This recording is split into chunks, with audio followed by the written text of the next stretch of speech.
Mr. Nice Guy. Yan ang bansag kay two-time PBA champion Gabe Norwood. At sa kanyang pag-exit sa basketball scene, iiwan niya ang isang legacy that goes beyond the four sides of court. Narito ang agenda report ni Jonas Lavarias.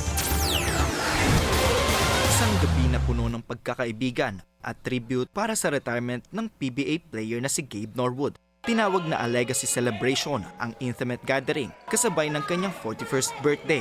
Present sa okasyon ang piling personalidad ng liga, kabilang sina PBA Commissioner Willie Marcial, Al Francis Chua, L.A. Tenorio at mga dating kasama niya sa Rain or Shine Elasto Painters, ang team na kung saan siya naglaro sa loob ng halos 2 dekada. 17 years, 1 jersey, 1 standard.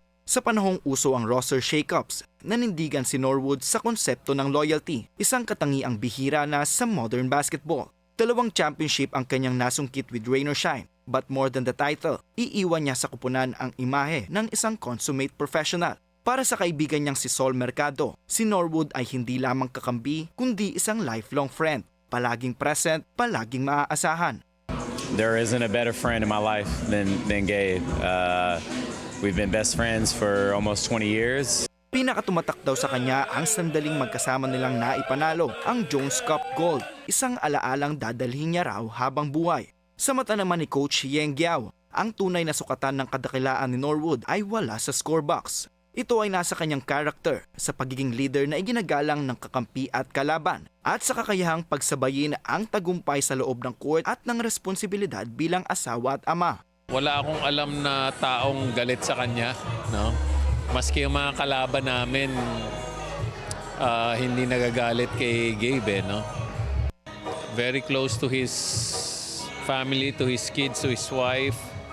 And I think yun ang yun ang measure talaga ng isang high character person. Sa kanyang talumpati, binalikan ni Norwood ang kanyang paglalakbay, isang kwento ng relasyon, tiwala at pasasalamat. He spoke not of numbers, but of people, not of accolades, but of growth. Ang basketball para sa kanya was never just a game, it was the vehicle. The relationships I've been able to build in between, not just from the basketball side, but business and all those ventures that I went into all the way into the future, from teammates that are still ongoing in their careers. You guys have made my PBA career just unbelievable. It was also announced that his Rain or Shine jersey number 5 and Gilas Pilipinas jersey number 10 will be retired bilang pagkilala sa kanyang makulay na kontribusyon sa kupunan at sa Philippine basketball. Para sa agenda, Jonas Lavarias, Billionaire News Channel. Mag-follow sa aming mga social media accounts at mag-subscribe sa aming YouTube channel para sa pinakahuli at eksklusibong mga balita.